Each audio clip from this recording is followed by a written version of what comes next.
The lake that gave up its secret 30 years late, on the morning of July 16, 1993, a farmer from the village of Hollow Green made his way down the old dirt track that led to Millbrook Lake, a secluded body of water nestled in the rolling farmland of central England.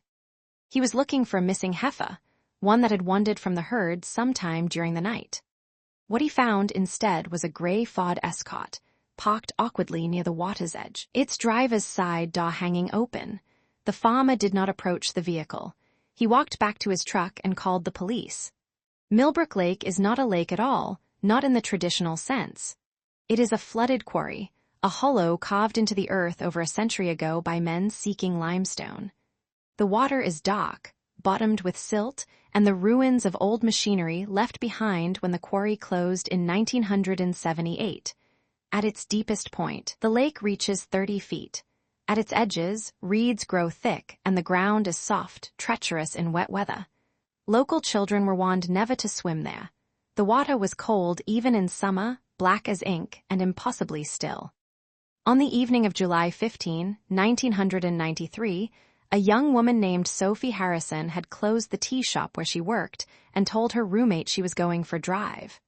She was 24 years old, with long auburn hair and a smile that her friends described as infectious. She had moved to Hollow Green 18 months earlier, fleeing a difficult situation in London. She had found work, made friends, begun to build a new life. She was planning to return to school in the autumn to train as a nurse. She had spoken of the future with something her roommate had not seen in her before: hope.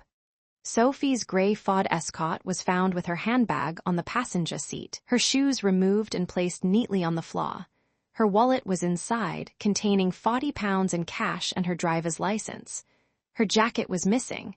No one saw her enter the water. No one heard her call for help. The last confirmed sighting of Sophie Harrison was at 9:15 p.m. On July 15, when a passing motorist noted a woman standing beside a grey car at the Millbrook Lake car park. The motorist did not stop. He continued on his way, thinking nothing of it. The investigation that followed was thorough by the standards of the time. Police divers searched Millbrook Lake for 3 days, dragging the dark water with nets and hooks. They found nothing. They interviewed Sophie's co-workers, her neighbors, her former boyfriend in London. They traced her movements on the day she disappeared. The tea shop, a brief visit to the post office, a purchase of groceries. Nothing seemed out of place. There were no signs of struggle, no note, no indication that Sophie had intended to harm herself. But there was also no Sophie. She had simply vanished, as if the lake had opened and swallowed her whole. In the weeks and months that followed, the case became a fixture in the local press. Sophie's photograph appeared in the newspaper, her smile staring out from the page. Tips came in, as tips always do. Sightings in other counties, half-remembered conversations, speculation about men Sophie may have met. None of it led anywhere. The case was eventually classified as a missing persons investigation, then moved to the cold case files, then faded from public memory altogether. Sophie's parents never stopped searching. They kept her bedroom exactly as she had left it, waiting for a phone call that never came. Her mother died in 2008 without knowing what had happened to her daughter. Her father followed in 2019, his heart broken in two. For 30 years, Millbrook Lake kept it secret. The lake was owned by a farming cooperative, and in the spring of 2023, the cooperative decided to sell a portion of the land to a housing developer. Before construction could begin, the site required an environmental survey. It was during this survey, conducted in September 2023, that a contractor's machine struck something in the shallow end of the lake, near the reed beds. At first, it was thought to be old quarry equipment, perhaps a rusted drum or a broken pump. But when the silt was cleared, it became clear that what lay beneath was not machinery. The police were called immediately.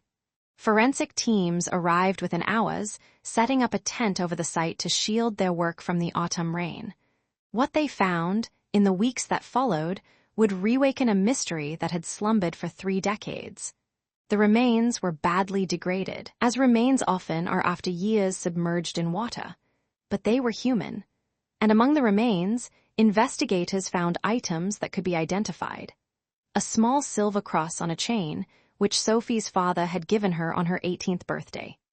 A zip fastener from a jacket, the same distinctive brass zipper that Sophie had shown her roommate the week before she vanished.